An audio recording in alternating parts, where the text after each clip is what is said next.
My sister claimed that my husband had an affair with her, and my parents believed her.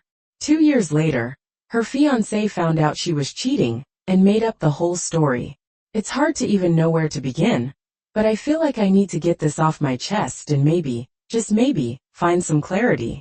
I'm sorry if this comes across as a ramble. There's just so much to unpack. Hopefully, you guys could guide me in the right direction because I'm at a loss. I'm 30 years old, and I've been married to the love of my life, Jake, who's 34, for 8 incredible years. We have 2 wonderful children, a 6-year-old daughter and a 4-year-old son. Life was pretty close to perfect. We had a cozy home, a stable routine, and a deep connection that I thought was unshakable. Our days were filled with the usual ups and downs of family life, but overall, I couldn't have been happier. But everything changed 2 years ago, thanks to my older sister Lily. Lily is also 34, and while our lives started out similarly, they've taken drastically different paths. Lily's experience with relationships has been, to put it mildly, extremely rocky. Until recently, she had been single for quite a while, and there's a very solid reason behind that. As much as it pains me to say it, Lily is a bit of a red flag when it comes to relationships.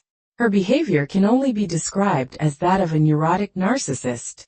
She has a habit of sabotaging her relationships, often pushing people away with her erratic and manipulative tendencies.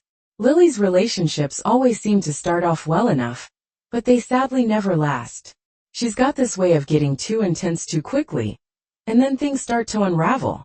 I've seen it happen time and time again. She'll meet someone, they'll start dating, and then she'll start picking fights over the smallest things. Or she'll become so possessive that the guy feels suffocated. Before long, it's over, and she's left wondering why she can't find someone who will stick around. It's hard to watch, especially because Lily often takes her frustrations out on me. She'd come over to my place, venting about how she couldn't find a man like Jake, and it was clear that there was a lot of resentment there. She'd say things like, "Even you found a man, why can't I find someone like Jake?" I tried not to take offense to that, because I knew she was in a bad place. But it was hard not to feel like her words were a dig at me. Despite everything, I still love my sister. I've always hoped that she would find the man of her dreams and finally be happy. I even tried to set her up with a friend of Jake's once, thinking they might be a good match. But Lily's strange and off-putting behavior quickly put an end to that idea. She was so intense and controlling that I realized it wasn't worth risking my friendship over her. Yet, despite all of this, I continued to hope that Lily would eventually find happiness. Unfortunately, it became very clear that Lily didn't feel the same way about me. 2 years ago, Jake and I were celebrating our 6th wedding anniversary with a big family barbecue at our parents' house. It had been a while since the whole family had gathered to do something, so everyone was having the time of their lives. Our children were playing with their cousins, and the atmosphere was filled with laughter and joy. It was one of those rare moments where everything felt perfect, and I was surrounded by the people I loved most. As the evening wore on, Lily pulled me aside. At first, I thought she was going to give me a heartfelt anniversary wish. She congratulated me, and I thanked her, feeling a bit surprised by her genuine tone. I asked her what she'd been up to lately, knowing that she had a new boyfriend, so I inquired about that as well. But instead of the casual chat I was expecting, Lily's demeanor changed. She looked at me with a strange intensity, and the next words out of her mouth caught me completely off guard. She claimed that after Jake and I got married, they went behind my back and had an affair. For a while, I thought it was some twisted joke and even laughed, but no, Lily was dead serious. She said that after the wedding, Jake started texting her, and what began as innocent, getting to know you messages soon turned into deep emotional talks. According to Lily, Jake confided in her that he and I were constantly fighting and arguing over little things. She claimed that he would ask if they could meet, and that's when the affair supposedly began. Her words left me feeling nauseous. The idea of Jake, who had always been devoted to me and our family, being unfaithful was something I couldn't even fathom.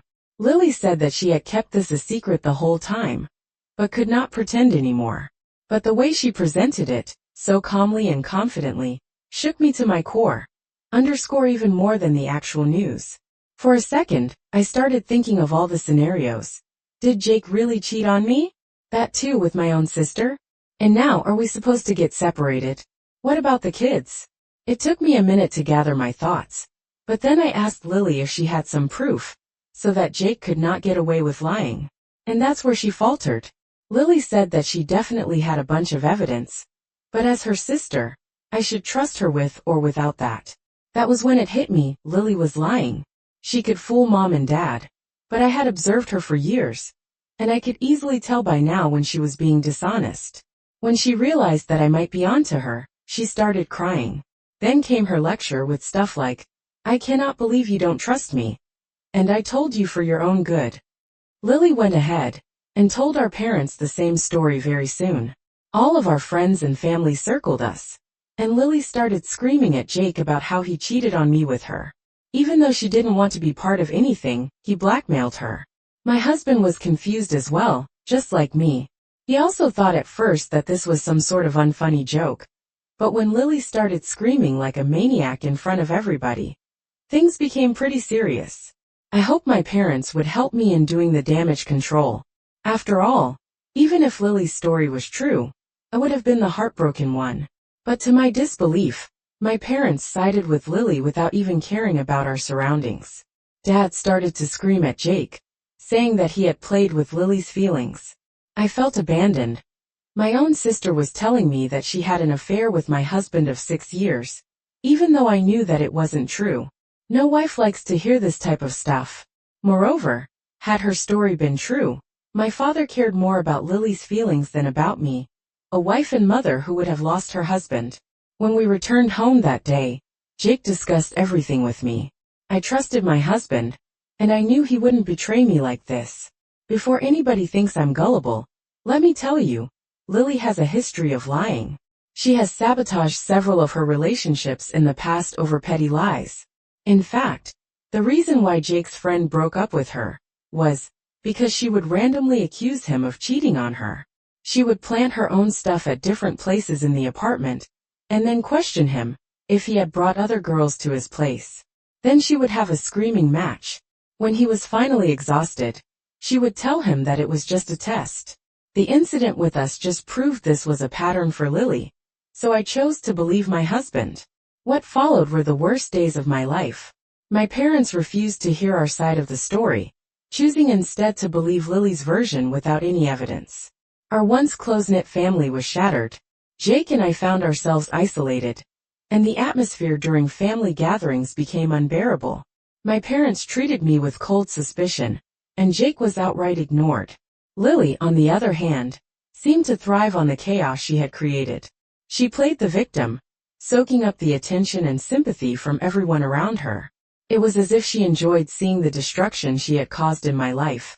And the more I tried to defend myself and Jake, the more she twisted the narrative to make us look like villains. I tried to reach out to my parents to explain that there was no proof of Lily's claims, but it was no use.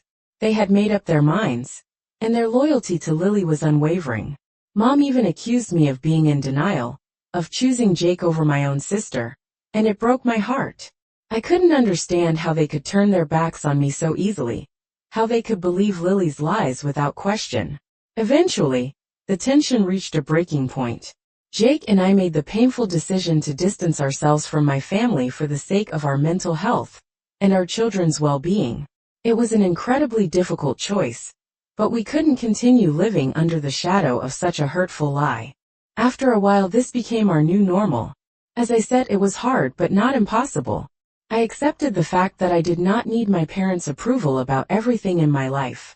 And if they wanted to support Lily's lie, then be that as it may. But just when I thought the drama was finally behind us, something happened that stirred everything up again, out of the blue. I came across a post on Facebook, and guess what? Lily got engaged.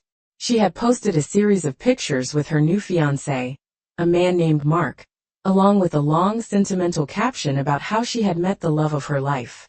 She went on to describe how Mark had come into her life during what she claimed was the hardest time she had ever faced, a time of pain and betrayal. Irony, huh? Reading those words made my stomach churn. The hypocrisy was astounding. Lily had painted herself as a victim, using the very lies she had told to garner sympathy and admiration from our extended family and friends.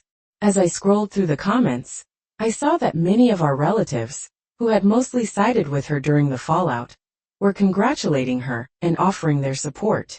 Some even made snarky, passive-aggressive remarks that were clearly aimed at me, saying things like, "Good for you for moving past that toxicity.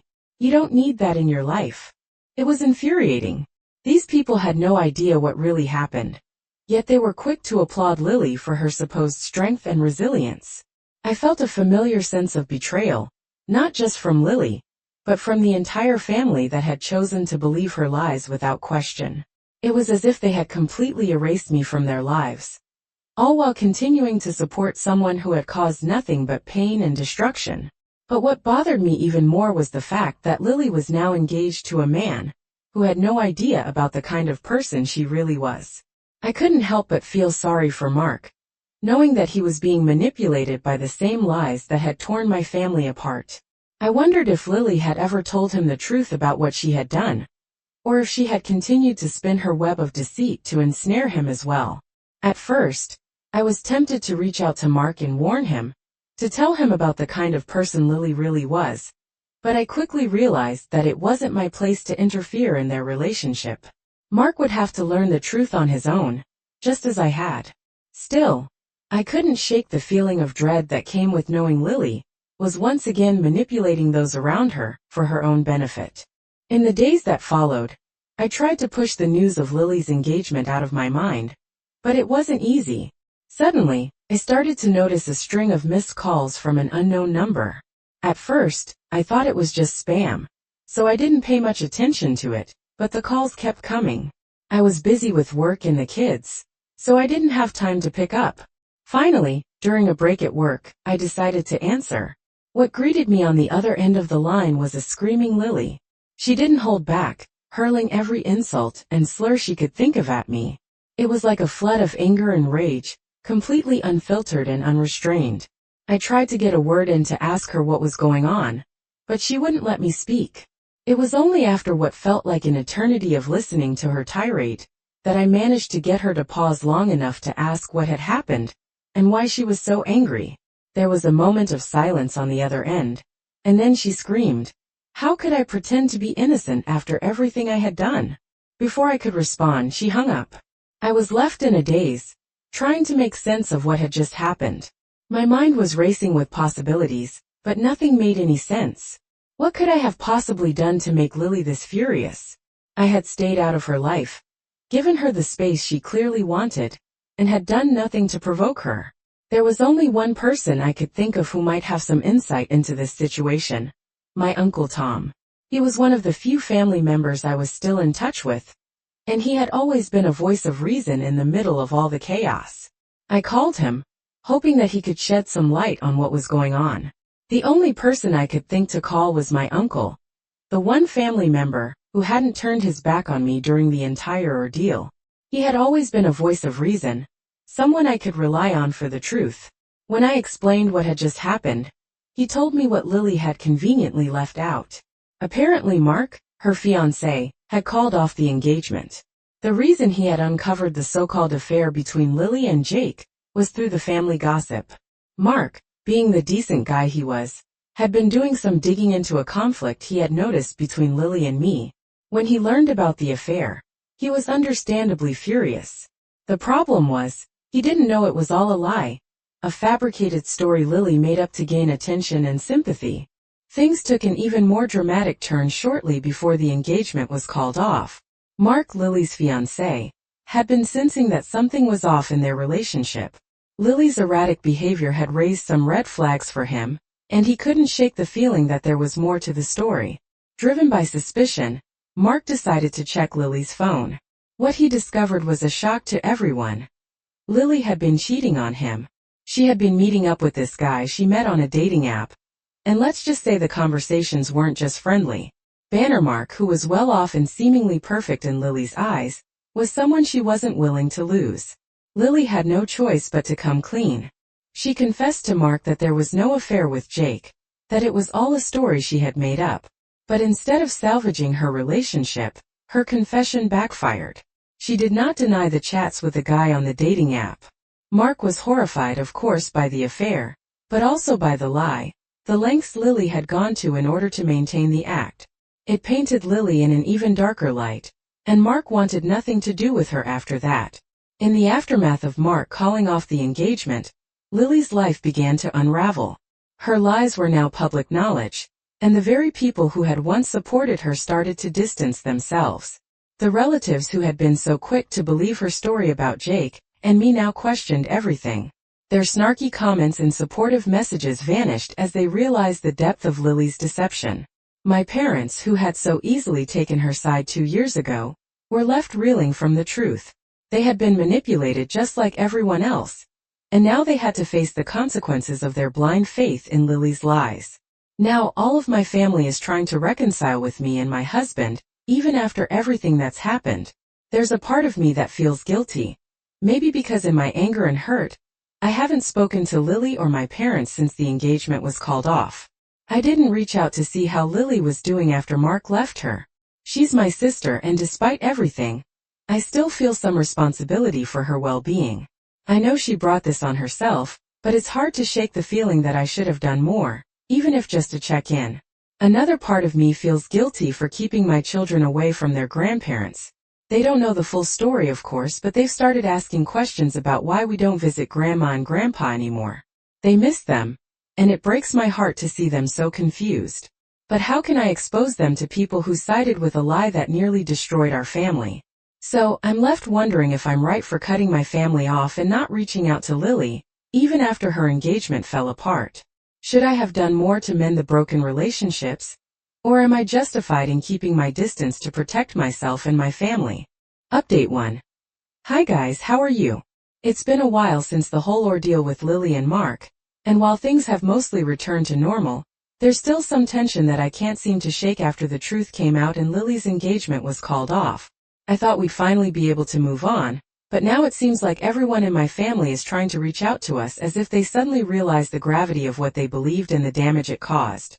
My aunts and cousins, who were quick to take Lily's side when she accused Jake of cheating, have started calling and texting me regularly. They're all expressing their regret for doubting Jake and me, saying things like, "We should have known better," or "We never should have believed it without hearing your side." Part of me wants to believe their sincerity, but another part of me feels like it's too little too late. Where were they when we needed their support? My parents, of course, have been the most persistent. They've been calling and leaving voicemails almost every day, and it's clear they're desperate to reconcile. They've even shown up at our house a couple of times unannounced, but Jake and I didn't answer the door. I finally picked up my mom's call once, thinking maybe I was ready to hear her out, but the first thing she said was how much she missed her grandchildren and how she couldn't wait to see them again. That really hit a nerve. The fact that her primary concern was seeing our kids rather than acknowledging the pain Jake and I went through because of her blind belief in Lily's lies angered me. It felt like she was more interested in getting back what she lost, the relationship with our children, than truly making amends for the hurt they caused. The motive to reach out should have been an apology, a genuine acknowledgement of the harm they did to our family, especially to Jake, who had been dragged through the mud by their accusations. In the meantime, I received a message from Mark, Lily's ex-fiancé, through Instagram. I was a bit surprised to hear from him, but we ended up having a nice chat. Mark was incredibly apologetic about everything that happened, expressing his regret for not speaking up sooner when Lily made her accusations. He told me that he had believed something was off, but didn't want to make waves or hurt anyone more than necessary. It was clear that breaking things off with Lily had hit him hard. He mentioned that he had genuinely cared for her and had hoped their relationship would work out, but how could he spend his life with someone who was just straight up a con woman? I assured Mark that he did the right thing by breaking off the engagement, and that he would eventually meet someone better, who wouldn't put him through what Lily did. I could tell he was still processing everything, and I sympathized with him. After all, he was another victim of Lily's manipulations. Interestingly, while my family has been trying to reconnect with us, Lily has gone completely MIA after the big reveal at the engagement party. She seemed to dig herself into an even deeper hole, trying to throw out more wild accusations, claiming that I had cheated on Jake, and that he had always secretly wanted her instead. But honestly, by that point, no one was listening. It was as if everyone had finally seen through her lies and manipulations. I wasn't even surprised by the things she said anymore. Instead, I felt a mix of emotions. On one hand, I was upset and sad for Lily, because it was clear that she needed some serious help. No sane person would continue down this path of self-destruction. On the other hand, I felt a sense of relief that my husband was being seen as a cheater, and I as a stupid woman. Despite the guilt and sorrow I feel for my sister, I know that the best thing for my family, right now, is to keep our distance from all this toxic drama we've been through. Enough. And I need to focus on protecting my husband, my children, and myself from further harm. I'm grateful for the clarity that's come out of all this, even if it's been incredibly painful to get here. I also want to thank everyone who took the time to read my story and offer their support and suggestions.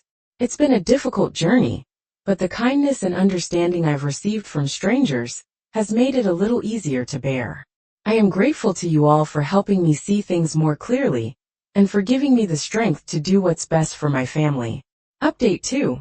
Hi everyone, the past week has been incredibly rocky, so my family and I decided to take a much-needed mini vacation. It was a good way to clear our minds and focus on each other after everything that's happened. I also took some time to go through all of your comments on my previous posts, and I just want to say thank you. Your insights and support have really given me a better perspective on this whole situation. One thing that really stood out to me was the number of comments about Lily's strange obsession with my husband Jake. Now that you all have pointed it out, I can see that there were always signs, but I just didn't connect the dots back then. When Jake and I first started dating, Lily had a lot to say about it. More than I realized at the time. She would always call him smart and dashing, which seemed like harmless compliments, but they were often followed by comments that now feel a bit off, like how I managed to get him, or how he was so out of my league. I shrugged it off as her usual teasing, but looking back, there might have been more to it. Anyway, moving forward, I have to mention that my parents have not stopped trying to contact us. They've given us hundreds of calls and texts. And while I'm still angry about what happened, I've decided to let them visit us. I know their primary motive is to see the kids, and I've come to terms with that. After everything, I've realized that I won't deprive my children of their grandparents, even if I'm not ready to fully reconcile with them myself. The truth is, while my parents may not have been the best at supporting me, they've always been loving grandparents, and my kids adore them. The visit isn't going to be easy, and I'm still not sure how I'll handle seeing them face to face after all that's happened. But for the sake of my children, I'm willing to give it a try. I'll make sure to set boundaries and protect my own mental health, but I can't deny that bond they share with their grandparents. Hopefully, this visit will provide some clarity on how to move forward from here. Thank you again for all your support and advice. I'll keep you posted on how things go. Update 3. Hello people, hope you're doing better. I wanted to give you all an update on how things have been since my last post. My parents did end up visiting us, and while I was nervous about how it would go, I have to say it was better than I expected. Things were awkward at first as I had anticipated, but my kids quickly broke the ice. They were beyond happy to see their grandparents again, and their excitement helped to lift the tension in the room.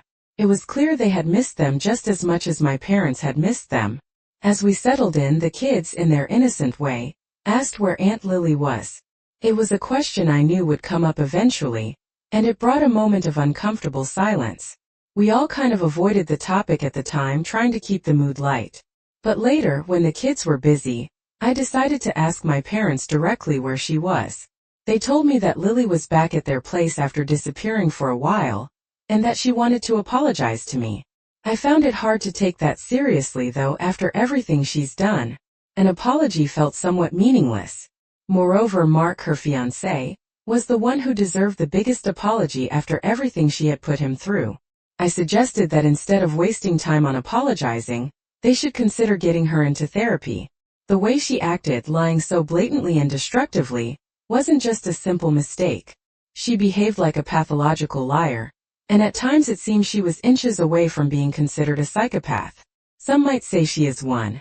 If there's any chance of her recovering from this situation, professional help is essential. Interestingly, throughout this whole ordeal, Jake and Mark have fostered a surprising friendship. They started hanging out and discovered that they shared a lot of similar interests. Jake keeps Mark updated about what's happening with us, and it's been nice to see them both support each other in different ways.